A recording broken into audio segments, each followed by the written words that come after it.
8 foods that destroy your intestine and gut flora and what is good for the intestine. When your intestines do not work well, you usually feel bad, full of gases, inflamed with nausea, and even vomiting. It can cause headaches, dizziness, weakness, and even muscle aches. An unhealthy intestinal system has been associated with different diseases such as Crohn's disease, cancer, some cardiovascular problems, diabetes, and even neuronal degeneration. Yes, a whole range of medical complications that could be avoided with the simple task of seeking better intestinal health. In this video, we will show you which are the foods that affect the health of your intestines and the bacterial flora, and we will explain how to improve it. But before we dive in, don't forget to subscribe to our channel and turn on notifications to stay up to date with our updates. Everything you eat, whether it's food, drinks, or medicines, has different effects on the intestinal microbiome, a universe of 500 to 1,000 different types of bacteria with an estimated total of about 100 trillion bacteria in adults in total that inhabit your intestines and digestive tract and that constantly work on the breakdown of food as well as the absorption of its nutrients. These bacteria play important roles in obtaining energy and protecting the host against other infections, in addition to improving the nutrient absorption process. Some types of food can alter the balance of this microbiota, reducing the number of good bacteria and promoting the growth of harmful bacteria, a phenomenon known as deviations that can cause from indigestion to other series of conditions. It also takes care of your food intolerances, this inability of the body to tolerate and process certain types of food, also causing problems in your digestive system. Among the most harmful foods for your microbiota or intestinal flora that you often consume without realizing the damage you do to yourself to cause, we will highlight the following. Number 1.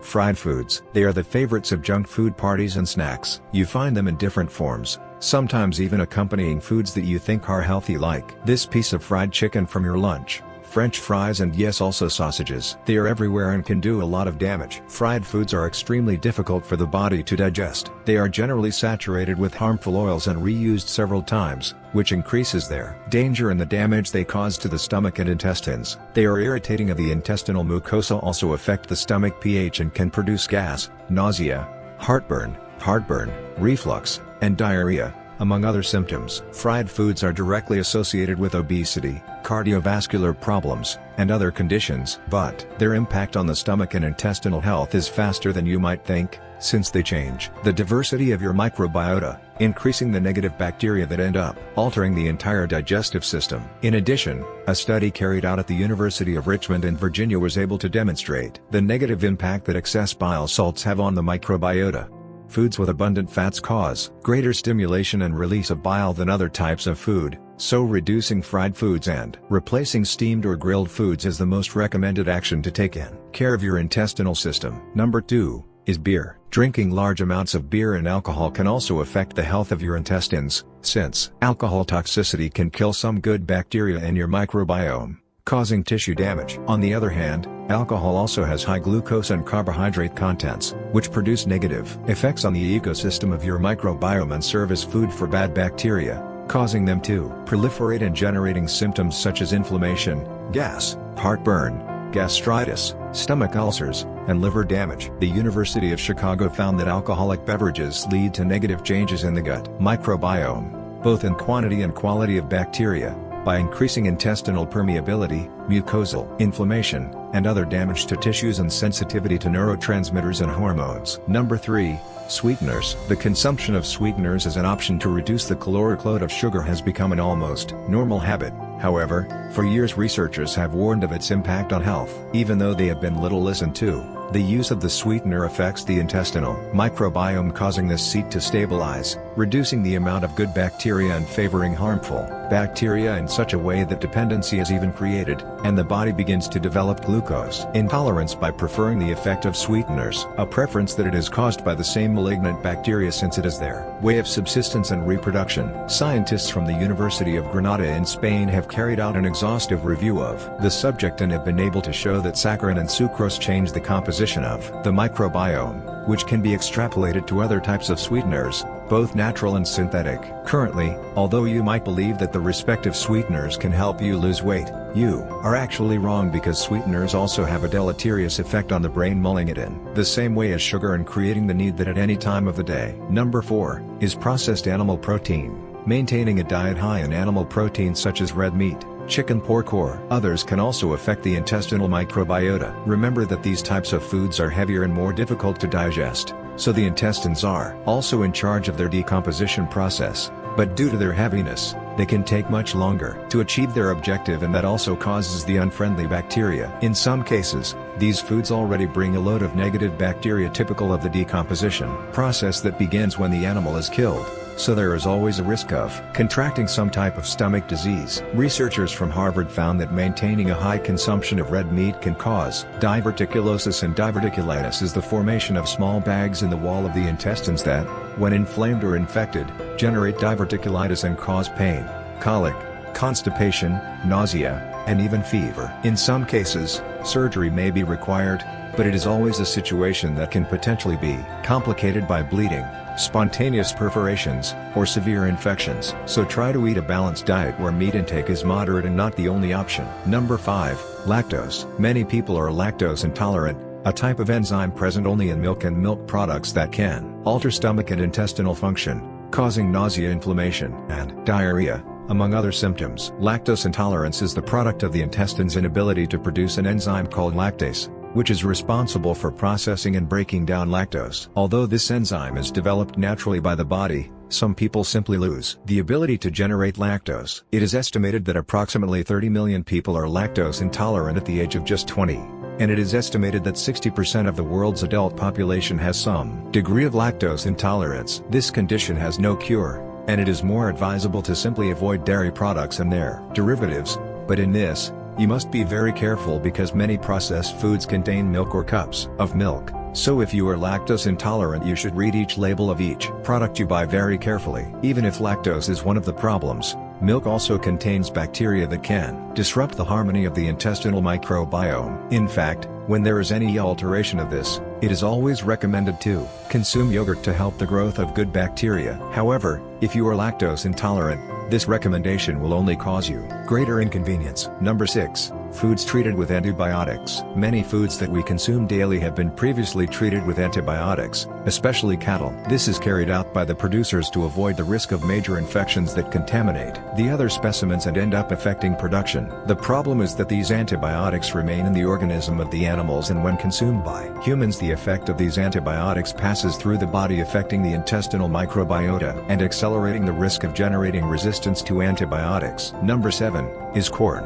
Corn is delicious and offers a variety of ways to eat it. However, corn can wreak havoc on the gut. Corn contains cellulose, an organic compound that is very difficult for the stomach and intestines to digest, especially when not chewed well. The reaction that corn can generate in your intestinal health is gas, inflammation, flatulence, heaviness, slow digestion, and abdominal pain. Number 8. Eggs. We eat them fried in our breakfasts, and they are highly nutritious, rich in protein, and low in calories. But like many other foods, they can also generate intolerance in some people due to the way in which the chickens lay their eggs. A normal way, free of hormones and other chemicals, will always offer better eggs that perhaps do not affect human health at all. These are what are known as organic eggs, since they take greater care and are a more friendly and natural production. However, almost all types of eggs sold on the market are produced on farms where the chickens are treated en masse with hormone-enriched foods and are also usually treated with antibiotics to prevent disease, so the quality of their eggs is not as healthy as organic.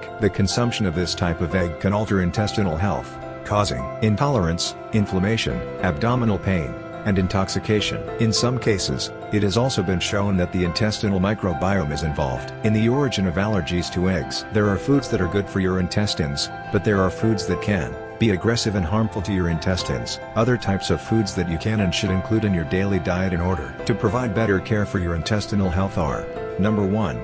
Probiotics. Probiotics are good bacteria found in some foods and that, when they enter the body, are reinforced to the good bacteria in the intestines to improve their function. Due to their positive impact on intestinal health, they are marketed in the form of supplements, with medical support, for cases in which the intestines are weakened by some disorders such as indigestion and require the support of good bacteria. Among the foods that you can consume to provide probiotics to your body, yogurt and fermented vegetables stand out. In the case of opting for supplements, it is always better to talk with your doctor since he could indicate which are the most effective depending on your medical condition. Number 2. Prebiotics. Even if they seem to be the same, Prebiotics are special nutrients that favor the growth and development of bacteria typical of the intestinal microbiome, since it offers them support and a way to strengthen and reproduce. Among the most used prebiotics today are oligosaccharide fruits or fake insulin and Raffenbeer. Number 3.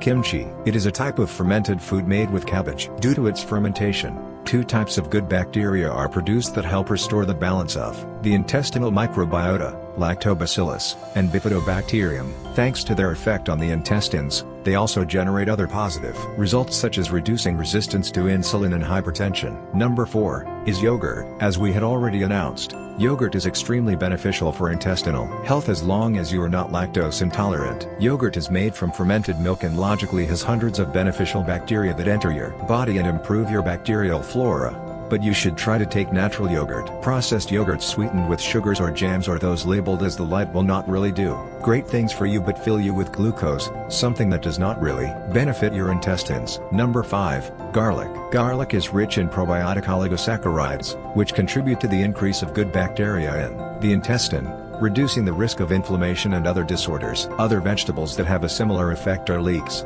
onions, and asparagus. Number 6. Green banana. The green banana hides unimaginable benefits. It is a source of starch prebiotics capable of resisting fiber, therefore it improves intestinal movements and the function of the intestines due to its structure. It is an indigestible carbohydrate, which means that all its starch content improves the intestinal condition, allowing the modulation of bacteria. Researchers ensure that including resistant starches in the diet ensures an improvement in intestinal health, preventing colon cancer, intestinal inflammation, and other diseases. Number 7. Barley. Barley is endowed with a type of prebiotic fiber called beta-glucan which improves the condition of positive bacteria in the intestines, improving their growth condition. But what is even better, and what was demonstrated by these researchers, is that this type of food guarantees the successful transit of probiotic bacteria through the entire digestive tract, avoiding their destruction in the stomach and reconstituting themselves with speed when reaching the intestinal area. Without a doubt, a good ally when it comes to curing the microbiome. Number 8. Quinoa noodles. If you are in the world of the ketogenic diet, surely you already know this type of noodles. They are pasta made with the root of konjac and contain a prebiotic fiber known as glucomannan. This fiber improves the condition of the bacteria at the intestinal level, which also impacts reducing constipation. Number 9. Cocoa. Yes, believe it or not, cocoa is also of great help to improve intestinal health. Pure cocoa, real cocoa, free of milk and other additives, improves the conditions of the good bacteria present in the intestines while reducing the bad. But you should always consume pure cocoa or chocolate that contains between 70 and 80% cocoa. Number 10. Wheat bran. Wheat bran is another prebiotic fiber that can work wonders in your intestines, since it increases bifidobacteria, a type of good bacteria that inhabit the intestine. According to researchers, this type of bacteria improves intestinal function by reducing constipation and inflammation, so they recommend including bread with wheat bran in the daily diet to improve intestinal health. It is not a difficult task, although it is often easier to deteriorate it than to care for it, thanks to our tendency to consume junk foods rich in saturated fats and other gastrointestinal irritants. However, following a diet rich in prebiotic fibers with some vegetables and moderating meats and alcohol consumption modify your eating routine and give a radically positively changed in your intestinal health. Finally, do not forget to always maintain good hydration with water, since by increasing fiber consumption you must also guarantee sufficient hydration so that it does not end up getting stuck in your intestines and resulting in greater damage. We hope that this video was helpful. If you have anything to add, please share it with us in the comments. Like this video and send the link to your family and your best friends, so they also know about how to take care of their intestines. If you are new to our channel, do not forget to subscribe.